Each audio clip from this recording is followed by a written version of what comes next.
Vamos então começar mais uma lição, a lição número 4. Quando a criatura vale mais que o Criador. Tá forte. Olha, Romanos 1,25. Lê para nós, Daniel. Romanos 1,25. Deixa eu ver só um minutinho. Deixa eu me organizar aqui. Tem uma palavra muito forte.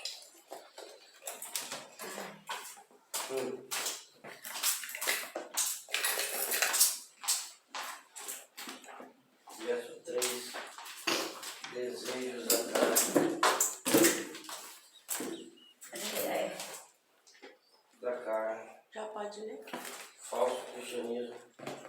Pode ler, por favor. Romanos 1,25. Pois mudaram a verdade de Deus em mentira e honraram e serviram mais a criatura do que ao Criador, que é bendito eternamente. Amém. Honrar mais a criatura do que o Criador.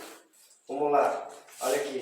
Aqui tem uma. 1 Timóteo capítulo 2, capítulo 4, verso 2, diz que a mentira aprisiona e cauteriza a consciência humana. Mentira.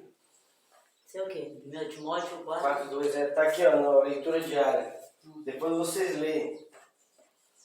Mentira. Crente não pode andar na mentira. Crente tem que andar na verdade. 9. João 8,32 diz assim: conhecereis a verdade e a verdade vos libertará. Verdade. Tem um ditado que eles dizem assim: uma mentira contada muitas vezes se torna uma verdade. Mas isso não procede. Porque quando a verdade chega, a mentira tem que sair. Entendeu? A verdade chega, a mentira sai, a falsidade sai, a máscara cai. Tudo é revelado. A Bíblia diz que Deus revela o oculto, profundo e escondido. Tinha uma pastora que ainda falava que Deus revela até o camuflado. Ô, glória. Amém. Falava. Desejo da carne. Nosso desejo, a nossa carne, a Bíblia diz em Gálatas 5. Gálatas 5. Que a carne versus espírito. Versus espírito. E é uma coisa que eu aprendi há muito tempo, é verdade. Quem você alimentar mais vai prevalecer sobre a sua vida. Eu não sei se você já viu aquela história dos lobos. Qual lobo você alimentar mais, vai ser mais forte na sua vida. Algo assim. E para crente serve. Se eu alimentar mais a minha carne vai prevalecer. Se eu alimentar mais o meu espírito vai prevalecer. Entendeu? O que você está fazendo na consagração? Enchendo a sua botija, colocando combustível em você, renovando a sua fé, está fortalecendo o espírito. Ontem a gente viu que os diáconos na igreja tinham que ser boa reputação, tinham que ter espiritualidade, ou seja, cheios do Espírito Santo e de sabedoria. Então o diácono ou o obreiro tem que ter testemunho, tem que ter espiritualidade, tem que ter conhecimento. O Espírito Santo só com espiritualidade eu consigo com oração, jejum, leitura, e na leitura que tem o estudo, tem a meditação e principalmente com isso, ó, renúncia. Tudo que eu for fazer que pode entristecer o Espírito Santo de Deus, eu não tenho que fazer. Eu tenho uma frase de um cara que ele é católico, mas é um cara muito inteligente. Ele fala assim, ó, eu tenho que fazer. Ele fala assim, eu posso,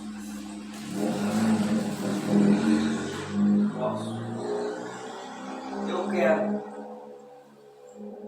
mas devo. Muito forte isso aqui. Mário Sérgio Cortella, já ouviu falar? Quem ouviu falar do Mário Sérgio? Qual o nome, professor? Mário Sérgio Cortella. É um filósofo. Não. Sérgio Cortella. Muito fera. Eu posso, eu quero. Mas devo? Forte, pastor? Eu quero. Eu quero. Posso. Mas devo? Vai me fazer mal. Ué. Então, ó, esse aqui é o principal. Renúncia. quando eu renuncio o meu eu, outro eu entre mim. Qual? O eu de Jesus Cristo de Nazaré. Quando eu alimento a minha carne, quando eu cedo aos desejos, começa com os olhos, ouvidos, tato, 5 sentidos, ó. Tato, olfato, paladar. Por esses 5 sentidos, o pecado entra.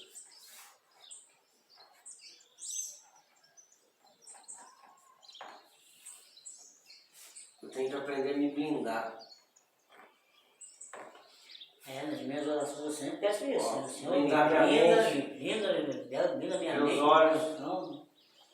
meus olhos, minha fala, o que eu toco, onde ando, o que eu visto. É bíblico, não tem como não pedir para Deus blindar minha mente. Vem o pensamento que não agrada a Deus, vem o pensamento horrível. Eu repreendo aquele pensamento e foco em outra coisa. Olhei para onde eu não devo, automaticamente eu me toco e falo, Senhor, eu repreendo isso, em nome de Jesus, meus olhos não foram feitos para estar vendo isso. Eu falo uma besteira. Eu tenho que ter esse discernimento de saber quando eu estou errado. Eu tenho que ter esse discernimento, essa autoavaliação, autoexame. Eu tenho que ter uma autoavaliação e um autoexame de mim. Você não diz? Avalie se o homem a si mesmo. Não é isso que diz você? Examinar depois o homem. Examinar a mim mesmo.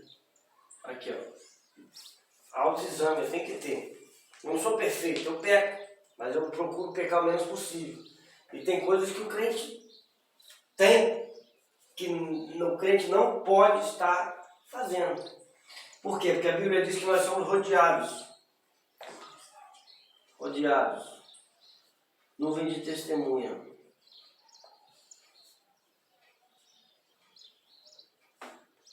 Então, ó. Sempre tem alguém te observando.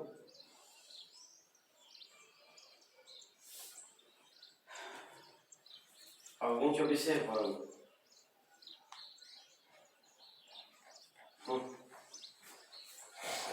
Sempre, a pessoa está observando o seu olhar, o seu falar, o seu vestir.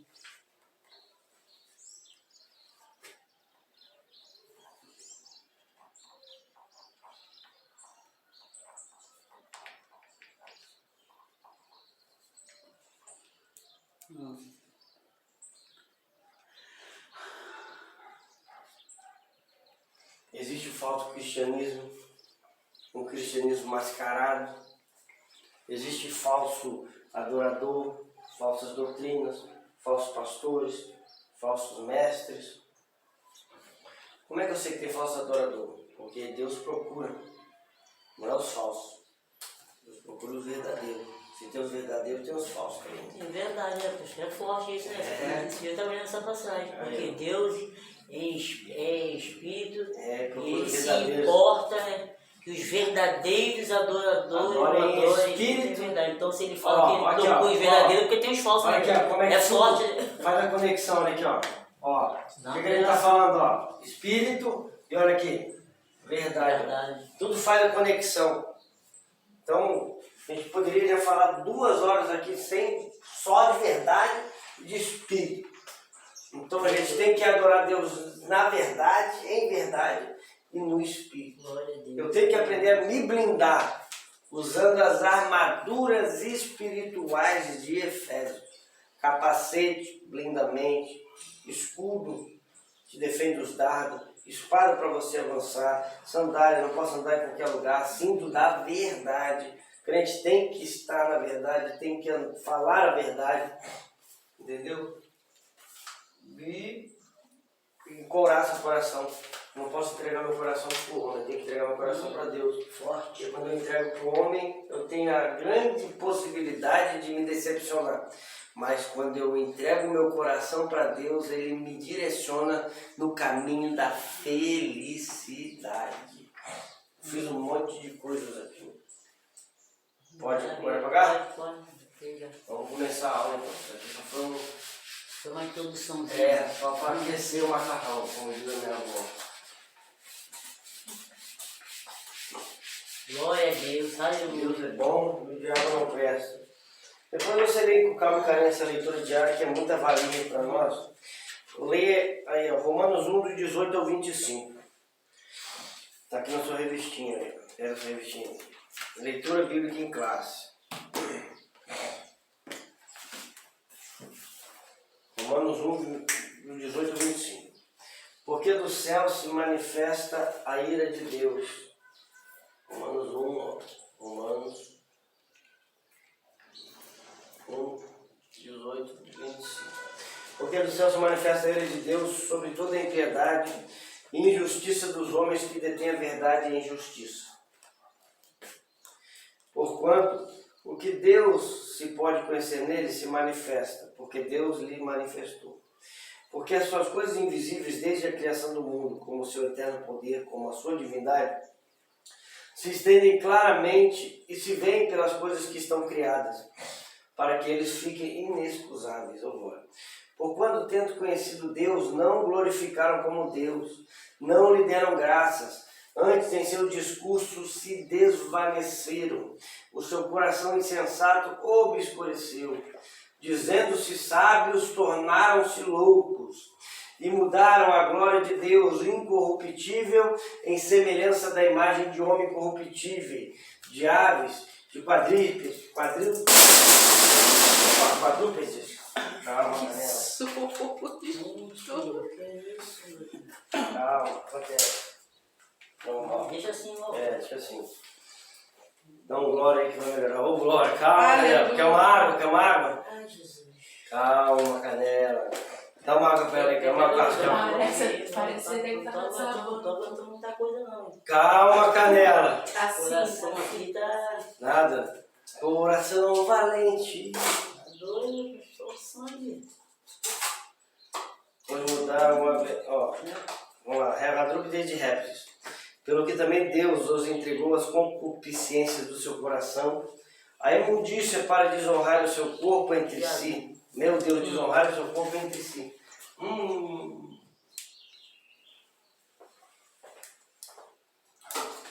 Ele antes tinha que ver, ele tá na escola para aprender isso aí, ó.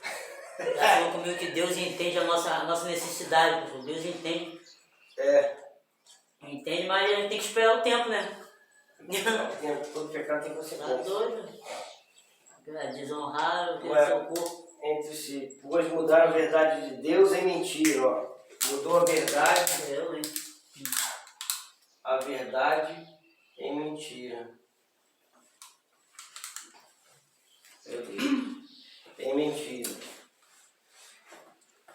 E honraram e serviram mais a criatura do que o Criador, que é bendito eternamente.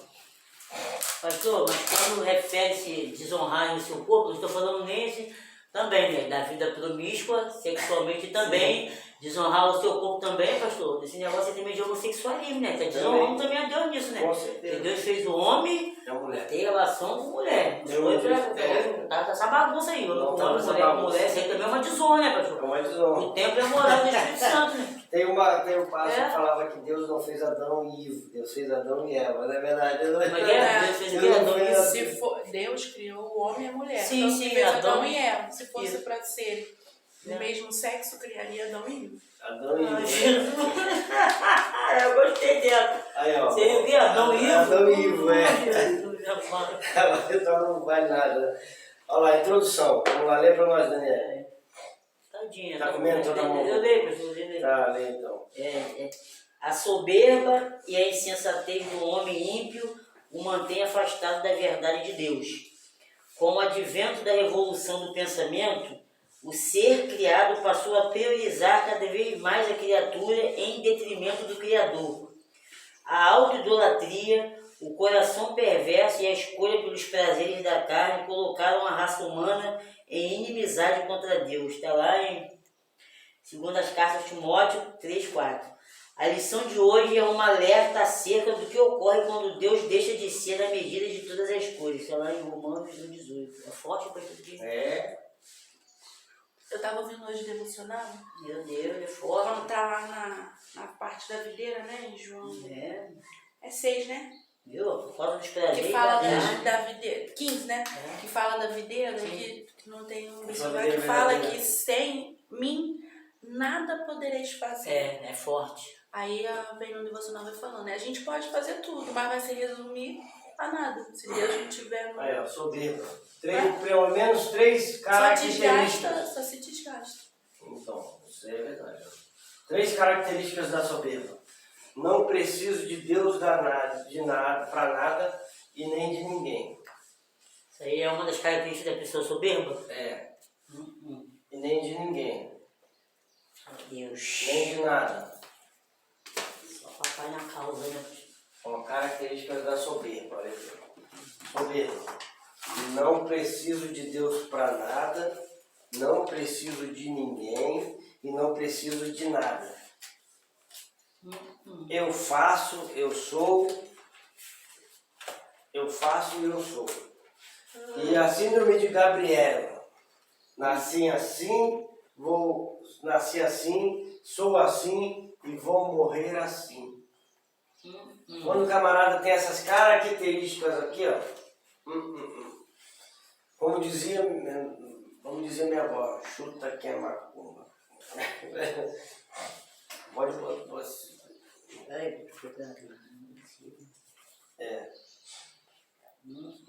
Vamos lá. Despreza a verdade. Esse povo que sofre da síndrome da Gabriela. Tem uns no nosso meio assim, né? Um monte. Fácil. A gente sempre precisa de Acredita alguém naquela de algo. música, né? Do pau que nasce torto, nunca se direito. Mas nosso Jesus é carpinteiro transforma. E a pluma, usa os plumos dele lá. Pastor, ninguém faz nada sozinho, né? Não. Todos nós precisamos. Teve uma vez que eu recebi um poeminha, né? Ninguém é tão ninguém que não precise de alguém, né? A gente sempre tá precisando. Eu posso ter nascido assim, mas eu não vou ficar assim. Vou sempre melhorar. Aqui, Vou sempre melhorar, vou sempre me transformar. pastor, igual lá no meu trabalho lá, eles têm dinheiro, mas o quê? Mas precisam de alguém, né? Preciso. Pra lavar, passar, cozinhar, pra servir-los, né? Mesmo tendo com dinheiro, né? Ó, esses 6 dias que eu fiquei em casa, que minhas mãos estavam em carne viva, você tem que ver como que a casa ficou. Aí quando eu cheguei, ele falou assim, Alessandro, ainda bem que você chegou, olha, como que a gente precisa de você aqui. E as palavras dele foi essa pra mim de manhã. Viu? Ele é dessa. Ele é um cara bom. E aí, foi? Pode pagar? Pode pagar. É um cara bom. Ele falou comigo. Ela não falou não, mas ele falou. Ele falou, Alessandro, ainda bem que você melhorou. Eu, olha... Ele falou comigo. Ó, vamos lá. Só Lê que pra nós, né? Aí. Despreza a verdade. A impiedade e a injustiça. O termo impiedade é a tradução do grego azideia, que significa irreligiosidade. Refere-se à decisão do ser humano de viver como se Deus não existisse. Salmo 36:1 é Judas? 1:14 e 15. Judas 1:14. Já o vocábulo Verso injustiça 1:14. vem do grego adikia, que significa sem retidão. A palavra carrega a ideia de não ser reto diante de Deus e nem com o próximo, segundo Pedro 2:15. Ambas as palavras revelam a situação geral da humanidade não regenerada. Romanos 1:18. Sua idolatria, culto à criatura, Romanos 1:19-23. Idolatria. A perversidade e a depravação moral, Romanos 1:25-32, que expressam a decisão deliberada do homem em desprezar a verdade divina, Romanos 1:19 e 20. Essa investida contra o temor a Deus e a relativização do pecado aprisiona e cauteriza Consciência humana. a consciência humana. 1 Timóteo 4:2. Tais ações provêm da recusa do homem em glorificar o Criador. Então, aí vem falando sobre a impiedade, a idolatria, o culto à criatura.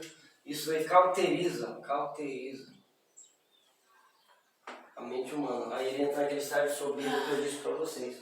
Quando é que eu idolatro? Não necessariamente há idolatrias de imagem, sim, mas há uma idolatria dentro de casa, às vezes, para o marido, para a esposa, para o filho. O dinheiro. Isso daí por dinheiro. Por dinheiro, isso aí acaba te afastando de Deus. Quando eu coloco qualquer coisa como um empecilho de eu vir adorar a Deus. Não pode, isso aí se torna-se idolatria. Qualquer coisa que me impeça de adorar a Deus, de me entregar para Ele, de reconhecer que Ele é o único e suficiente Salvador.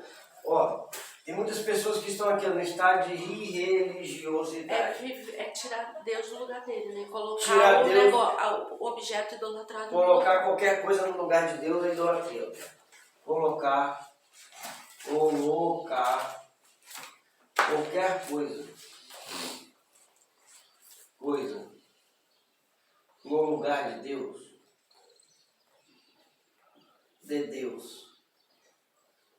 é idolatria. Forte. Idolatria. Isso aí. O diabo quer atacar sempre isso daqui, ó. Vou deixar sair aquele cantinho, para não esquecer. Para mim falar aqui, ó. Qualquer coisa que tire o lugar de Deus é idolatria. Glória a Deus. Qualquer coisa que tire o lugar de Deus é idolatria. Leu 2 eles. Agora, gente. Eu li o 3. Insensatez humana, eu odeio. 2, né?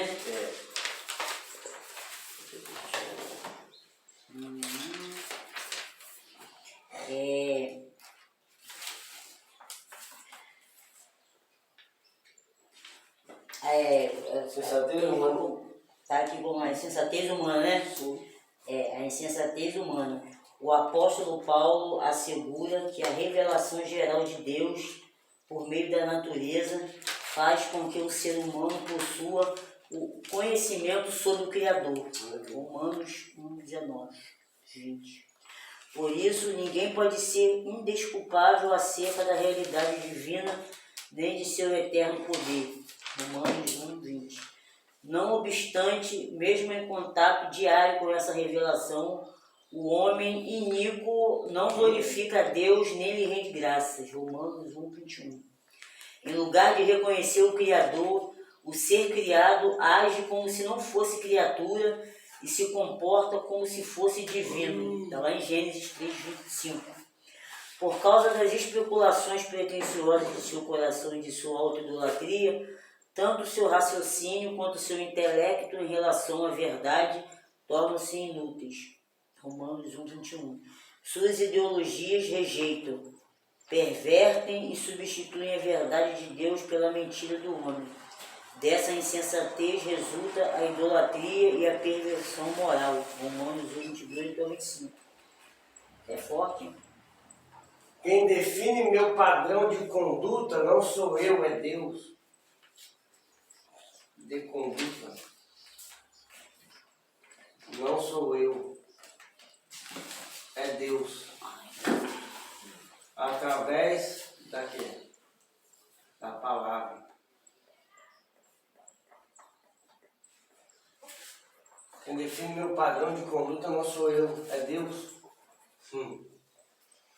Quem define o padrão de conduta de crente não sou eu, é Deus.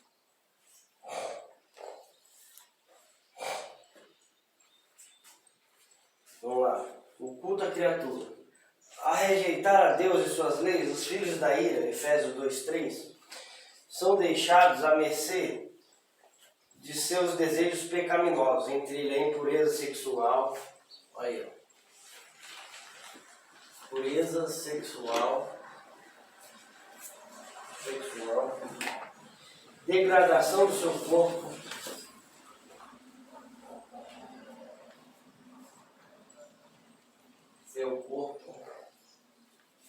Aqui, no texto bíblico, ratifica e anunciada a ira de Deus sobre a impiedade e injustiça dos homens. A corrupção moral do ser humano deriva da sua rebelião contra Deus. Sua natureza caída troca a verdade pelo engano. Meu Deus, trocar verdade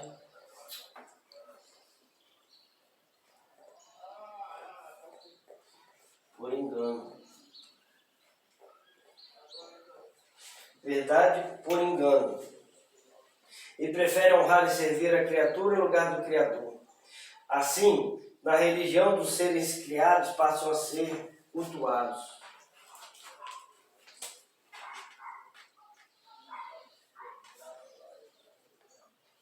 Passam cultuados. Passam a ser cultuados. Nas ciências, a matéria é colocada acima de Deus.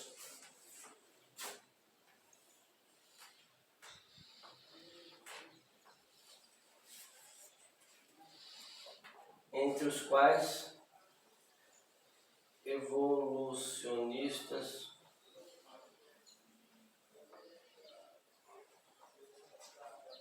ateístas. Esses são alguns só. Sociedade, o artista, o atleta, o político, o líder, se torna uma referência idólatra e a fonte do Criador que é bendita eternamente. Você pode analisar impureza sexual, vamos lá. Impureza sexual, masturbação, desejo por alguém, por alguém que casado ou solteiro, mas que não é meu. Degradação do seu corpo, vestimenta, piercing, mas o que? Não que piercing, sabe? Tatuagem, né? Tatuagem. Desagrada a Deus, né? Você lembra assim no umbigo, que também não sei o nome daquele negócio? Piercing. Piercing, né? Bota piercing no umbigo, bota piercing na língua. Decote, enfim. Degradado, homem que se veste de mulher, mulher que se veste como homem, entendeu?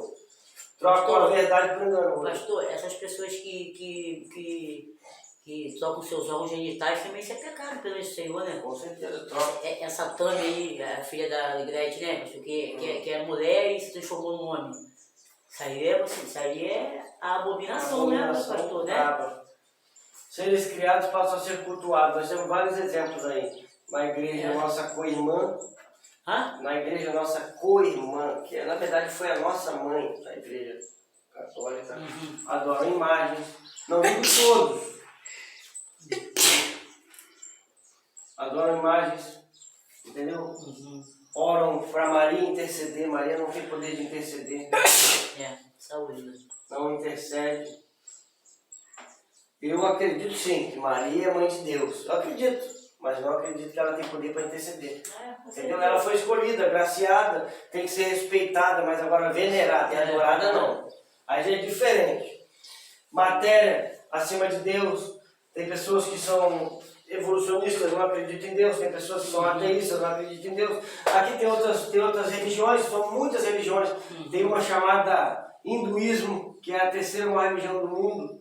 Só você vê a Índia, eles adoram o Deus Brahma. Mesma marca daquela cerveja. Aquela cerveja foi dada por um demônio. Claro, o nome é o mesmo Deus, que é o Deus deles lá da Índia lá. É um Deus, se não falha a memória, com elefante, uma cara de elefante.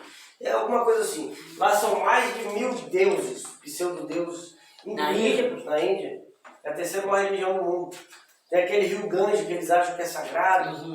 Enfim, e outras religiões aí. Candomblé. Tem que falar nome de religião, dá até processo, né? Adora imagens.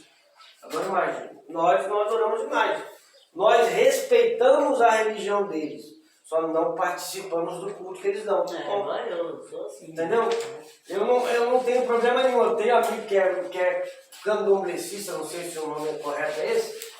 Eu tenho amigos que são, quando você pisa, tem na clínica da Daniela, tem um monte de pessoas católicas, a gente conversa sobre Deus, entendeu? Aí, agora quando chega no negócio de doutrina, aí não dá. A moça que ele fala comigo, pastor, mas a tradição fica acima da palavra e tal. Eu falei, aí a gente vai discutir. Melhor a gente nem entrar nesse assunto. Vamos ficar só falando que Jesus é Deus aqui, tá bom. Entendeu? É que nem, não tem como. Que aí, falta só um pouquinho para o senhor virar, fazer catequese, hein? Não, vai, fala. Eles falam isso? Fala, Mas esse negócio de catequese Leva na esportiva. Bater acima de Deus. Nada pode ser acima de Deus. Jogador, cantor, político, nada pode estar acima de Deus. Tudo que coloca algo no lugar de Deus é tido como idolatria. Você imagina como é que essas pessoas seriam uma potência na mão de Deus? Essa pessoa que gasta energia no show da Anitta, Gustavo Lima, fica lá, lindo, linda, maravilhosa. Mas se viesse aqui e desse lugar com força, dando glória a Deus, aleluia, como que uma potência ela seria na mão do Eterno? Vamos lá, que a atenção daqui é curtinha. Revolução do pensamento humano. Renascentismo. Eita glória, agora começou a ficar bom. Renascentismo. Vamos embora. O que foi o renascentismo? Movimento intelectual, glória. Surgiu na Europa,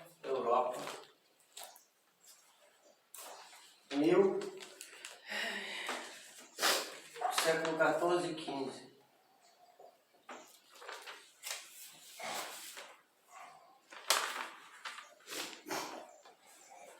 Não, 15 e 16, né? Entre o século 19 e 20? 14 e 16. 14 e 16? 14 e 16. As características desse movimento é o seu profundo isso aqui, ó, racionalismo.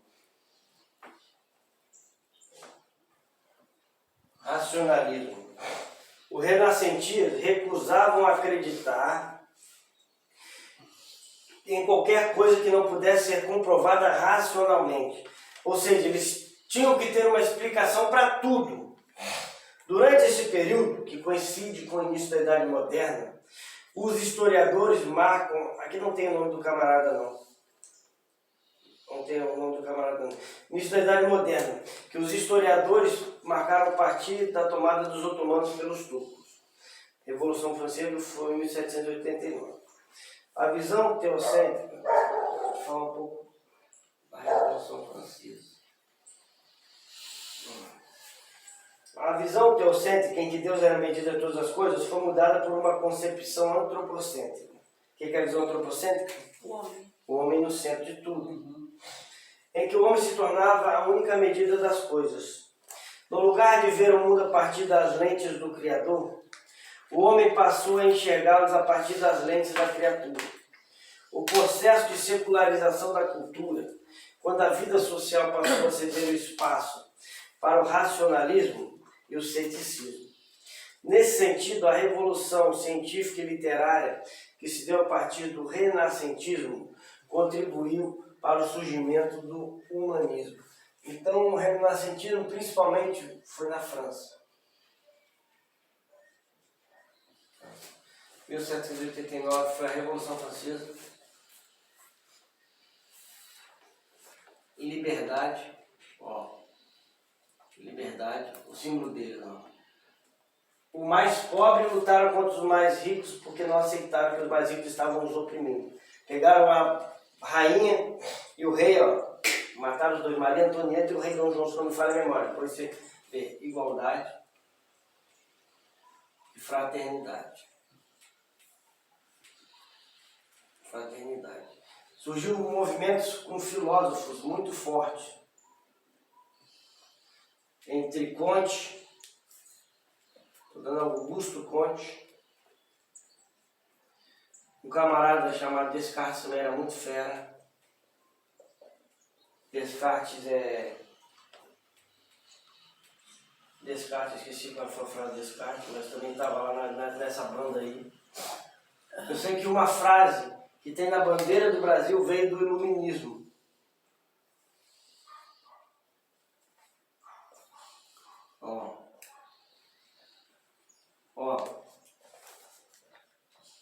ordem. Ordem e progresso. Qual foi a frase que Descartes fez? Você pesquisa aí no Google, fazendo favor. Esse Augusto Conte aí eu já ouvi falar já. Então, Acho que Augusto eu Conte, já- Descartes, essa frase aqui veio deles, a ordem e progresso. E dentro deles também um outro movimento que tinha muito forte. Maçonaria. Dom Pedro I e Dom Pedro II eram maçons.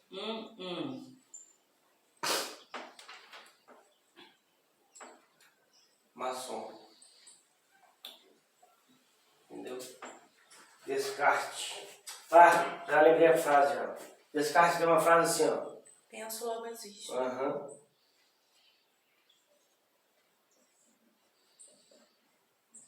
René Descartes. Augusto Conte. Pensa, como é que é? O texto dele? Penso, logo existo. Penso, logo existo.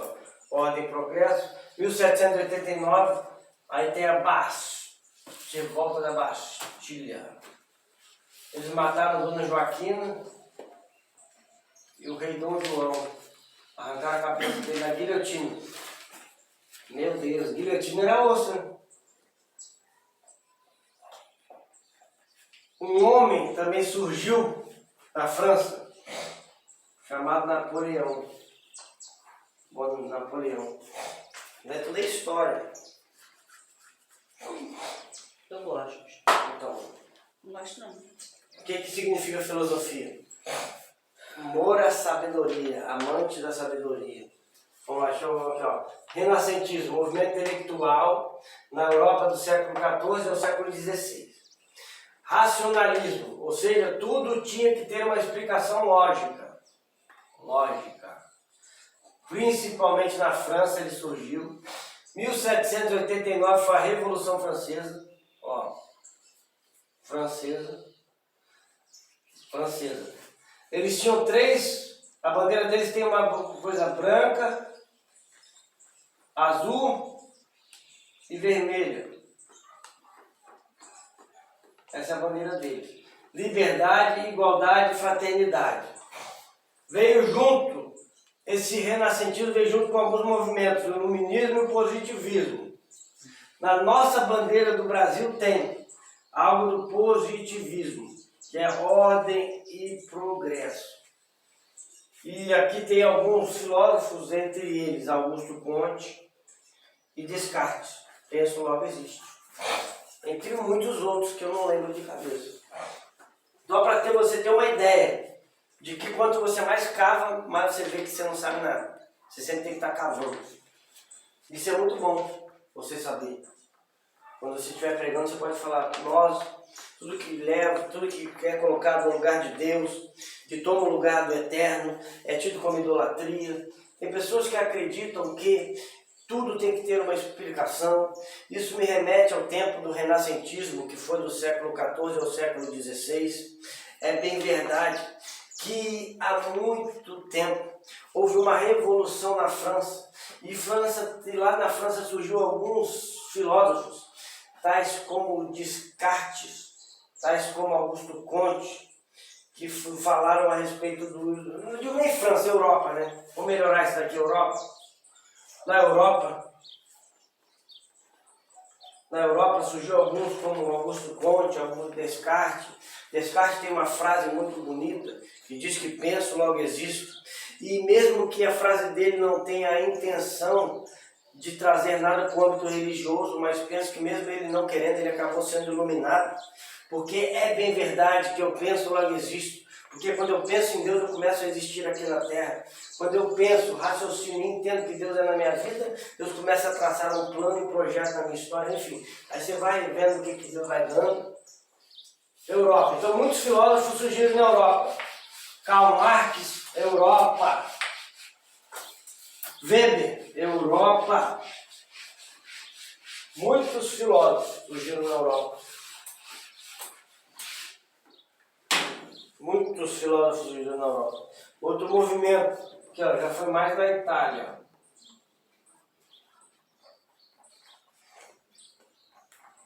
O primeiro movimento foi o renascentismo. No renascentismo também surgiu, sabe o quê? Muitos pintores pintores. Leonardo da Vinci, aquele outro caso. Humanismo. Humanismo. Você vai vendo aí, esses otomanos também têm história. Esses otomanos eram otomanos. Otomanos, aqui ó, você gosta de falar das muralhas, os otomanos levaram mais de 5 anos para fazer as muralhas de Jerusalém, né? Mesmo demorou 52 dias. Os otomanos eram califas ricos,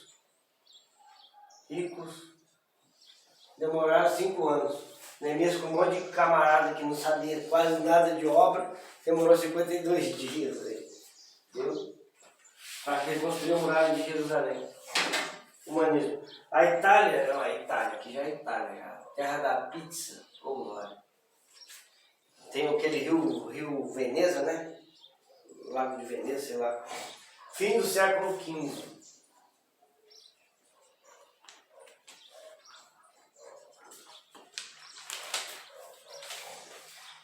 Para o movimento humanista, ética e moral depende do homem.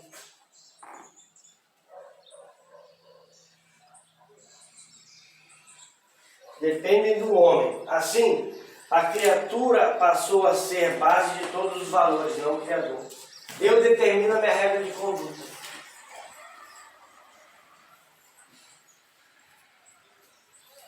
Termino minha regra de conduta.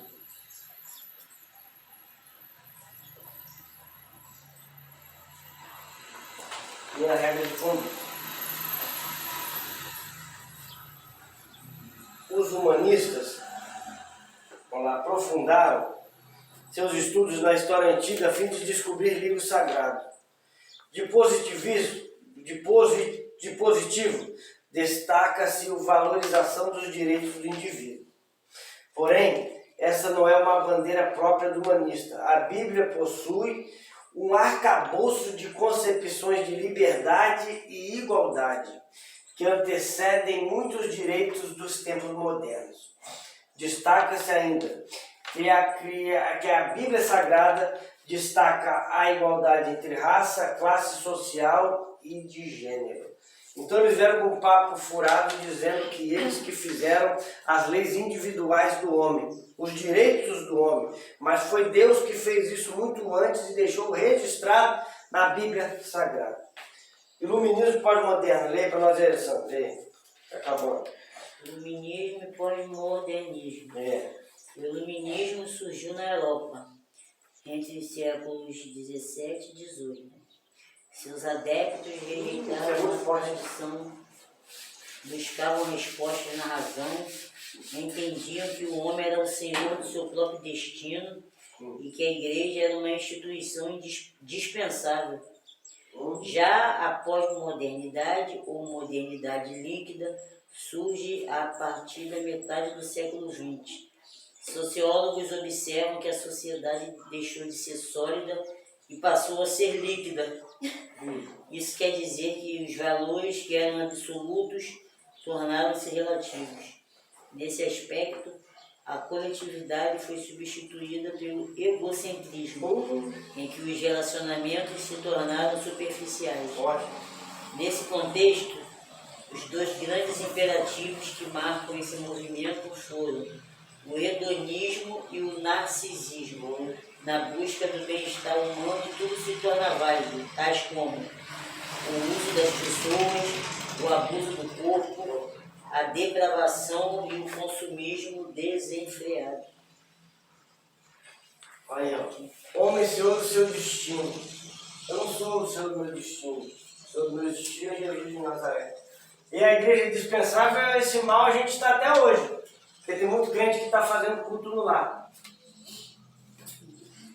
Eu conheço um casal de crente abençoado lá que o moço fez uma coisa lá no aniversário, que ela disse que o culto dela é no lar. Vê pela internet, ceia pela internet, ou pega só pela internet, estuda pela internet. Não que você não faça pela internet, mas você tem que estar ligado no corpo. Jesus Mula, como é que é? Pessoa sem cabeça é só em filme de terror, meu filho. Entendeu? Imagina, você tem que estar conectado com Cristo, com o corpo. Tem que estar conectado. Eu tenho que ter uma igreja. Eu tenho que ter uma igreja. Jesus veio chamar uma igreja, não veio chamar uma pessoa. Jesus veio chamar uma igreja. A igreja sou eu, não. A igreja é quem faz parte do corpo de Cristo. Isso é igreja. Você tem que ter uma igreja, você tem que ter um pastor, você tem que estar ligado. Ó, superficiais, hedonismo. Prazer, prazeres. Prazeres. Narcisista, quem é o narcisista? É o egocêntrico. Só Ama a si próprio. Ó, o amor dele para si próprio é assim, ó. E o prazer é assim, o domínio do prazer é assim. Aí o que acontece? Agora no século XX, relacionamentos superficiais. Não vale mais nada. Todo mundo se tornou, ó, descartável. Não existe mais relacionamento profundo, duradouro e verdadeiro. Ó. Profundo, duradouro e verdadeiro. Esse é o relacionamento que Deus quer para a nossa vida. Esse é o relacionamento padrão. Relacionamento padrão. Padrão. Profundo, duradouro e verdadeiro. Deus quer um casamento eterno. Deus quer um casamento heterossexual, monogâmico e indissolúvel. Glória a Deus. Entendeu? Deus quer um relacionamento profundo, duradouro e verdadeiro. Esse é o relacionamento padrão. Não é um relacionamento onde tudo pode, onde pessoas se tornam descartáveis, sabe? Hoje eu beijo uma, amanhã eu beijo outra. Hoje eu saio com uma, amanhã eu saio com outra. Hoje eu caso com uma, amanhã eu caso com outra. E nisso daí nunca dou certo. Isso daí o nome do Senhor não é glorificado na minha vida. Infelizmente eu tenho até tristeza em falar. Muitos líderes são assim. São pior que roleta de ônibus. Pior que toda oração. Entendeu? Até hoje. Pastor, alguns meses atrás eu estava ouvindo na Melodia, estava em casa desempregado, eu estava escutando o debate da Melodia, né? Aí, pastor, isso é até uma vergonha falar isso, mas tinha pastores lá, tinha apóstolos lá, tudo falando lá que eles fizeram uma pesquisa, né? E eles falaram, Dani, que o divórcio entre os evangélicos é mais... Tá mais alto. Tá mais alto do que o do casamento do ímpio, pastor. Eu falei, gente, que isso? Casa hoje e separa amanhã, não é Deus quer a nossa vida. Fizeram umas pesquisas aí e falaram que diz que o casamento dos evangélicos está pronto, se acabando. Se tornou normal. E o ímpio tá, eu falei, que isso, gente? Divórcio se tornou normal. Traição se tornou normal. Traição, né? Adultério, né? mas é o que está escrito aqui, né? Traição se tornou normal. Os valores, os valores que eram absolutos se tornaram relativos. Valor se tornou relativo. Mas glória a Deus que Deus tem crente raiz ainda nessa igreja. Isso é uma vergonha do cristianismo. Mas aqui nessa igreja ainda tem crente raiz ainda. Que sabe que o relacionamento, seja amigo, seja de pastor, com ovelha é ovelha com pastor, de marido e mulher, sabe que tem que ser profundo, duradouro e contínuo. Vamos lá, lê o 3 aí para acabar. 3 aí. Idolatria da autoimagem. A idolatria é tudo que se coloca no lugar de adoração a Deus. Nesse caso, podemos dizer que o culto à autoimagem é uma forma de idolatria. Enquanto Cristo reflete a imagem de Deus, o narcisismo humano reflete a natureza do pecado. O apóstolo Paulo retrata o homem caído como uma pessoa egoísta, amante de si mesmo, avarenta, amante do dinheiro, odiosa, sem amor para com o próximo, rebelde, sem amor para com Deus e hedonista, amante dos deleites. Deste modo, uma pessoa não regenerada tem a necessidade de autopromover-se, desenvolvendo uma opinião elevada de si mesma. Ela também anseia por reconhecimento e, de modo ilícito, buscar estar sempre em evidência. Contrária à autoidolatria, a Bíblia ensina que a primazia é de Cristo, não do homem. O apóstolo Paulo retrata um homem caído, né? Então, esse Ó, tem em igreja tem muito, tá ó. caído, Em ó. igreja tem muito, ó. Glória a Deus que aqui não tem. A gente, se tiver, a gente vamos, nós somos líderes aqui, vamos cortar. Autopromoção. Chegarei e falar, eu sou, eu faço, eu aconteço. Corta. Opinião elevada. Quem é que ora mais aqui? Pô, todo mundo ora bem, mas eu, quando eu oro, o fogo desce, a tampa da chaleira sai. Eu já sou ungida, já tenho cargo de pastor, já tenho cargo, não preciso que ninguém me unja. Corta. A idolatria no coração. 2. O coração se refere às emoções, à vontade e ao centro de toda a personalidade. Ele também é descrito como enganoso e perverso, pois do seu interior saem os maus pensamentos, imoralidades, avareza, soberba e insensatez. Em vista disso, Deus condena a adoração de ídolos no coração. Infelizmente, algumas pessoas chegam a aparentar que adoram a Deus, mas na verdade servem aos ídolos em seus corações. Assim, quem não teme a Deus traz a idolatria no seu íntimo quando prioriza a reputação, busca o prazer como bem maior, nutre tendências supersticiosas e possui excessivo apego aos bens materiais. Ao contrário dessa postura, a fim de não pecar, somos advertidos a guardar a palavra de Deus no coração. Guardei a tua palavra no meu coração, glória. Tem um provérbio que diz assim, sobretudo guarda no teu coração, que dele procede as caminhos da vida. Acho que é Provérbios 4, quer dizer, meu coração, para não pecar contra ti. Quem é que cuida do coração? Cardiologista. Cardiologista cuida do coração. Na Bíblia, quando diz coração, a palavra hebraica é essa, ó, leve. Leve é a palavra hebraica para coração. Ó. Significa pensamentos íntimos e profundos. Grava essa daqui, ó. Quem cuida do coração é o cardiologista, o fisioterapeuta. Mas quando Deus fala coração na Bíblia Sagrada, está dizendo leve. Pensamentos íntimos e profundos. Essa é a palavra hebraica, leve, leve. Fala comigo, leve. Fala comigo e repete hebraico aí, leve. Leve. Oh, glória. Pensamento íntimo e profundo. É a palavra de Deus diz. Salmo 119, versículo 11. Guardei a tua palavra no meu coração para não pecar contra ti.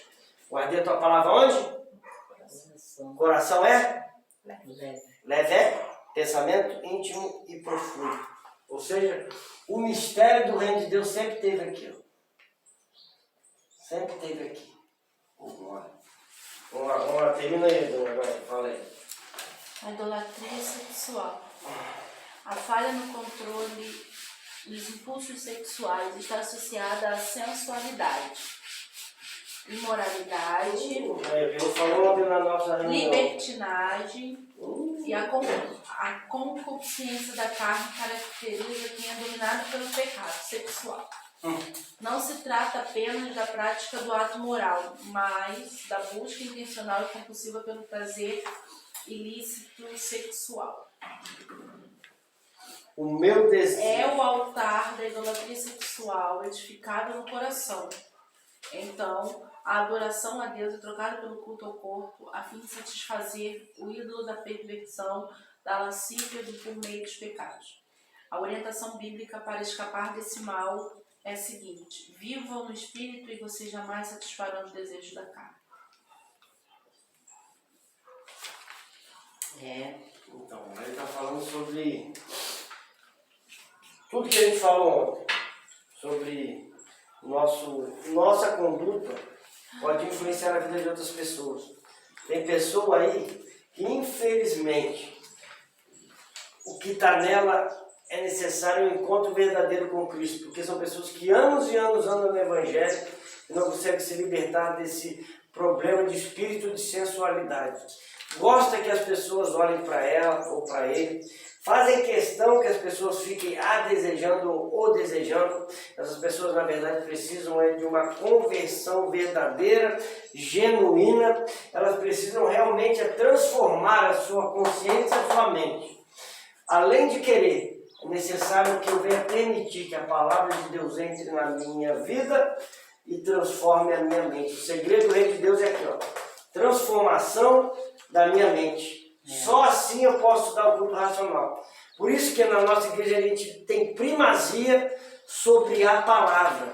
Porque entende que a palavra é que transforma a nossa vida e que transforma a nossa mente. A gente entende que a palavra é o nosso padrão de conduta. A gente entende que a palavra ela cura, que a palavra ela liberta, que a palavra ela restaura, que uma profecia lançada do altar por uma pessoa de Deus pode fazer o efeito necessário que nós desejamos e almejamos. Nós cremos que Jesus é a palavra e nós cremos que isso na vida de uma pessoa que não acredita é um livro. Mas na vida de um canela de fogo se torna palavras de vida e de vida eterna. E glória a Deus por isso, irmão. Vamos levantar em nome de Jesus. Hoje vai ter conclusão. Vai. A corrupção da raça humana é o desfecho de uma rebelião à verdade divina.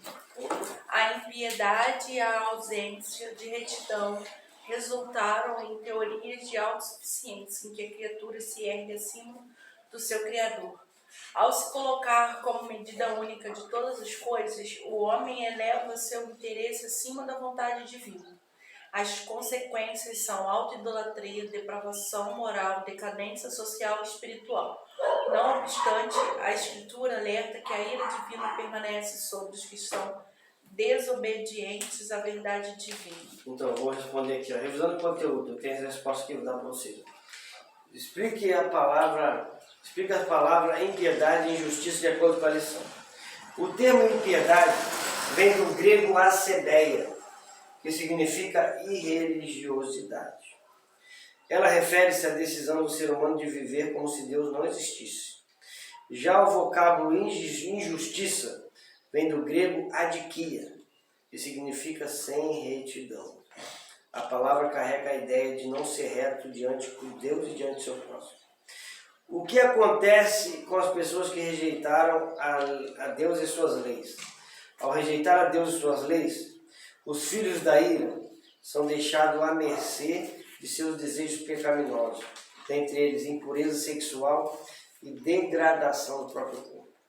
Cite 2 pensamentos que marcaram a revolução do pensamento humano. Número 1, renascentismo, principalmente na Europa, e um país muito que isso se propagou foi a França.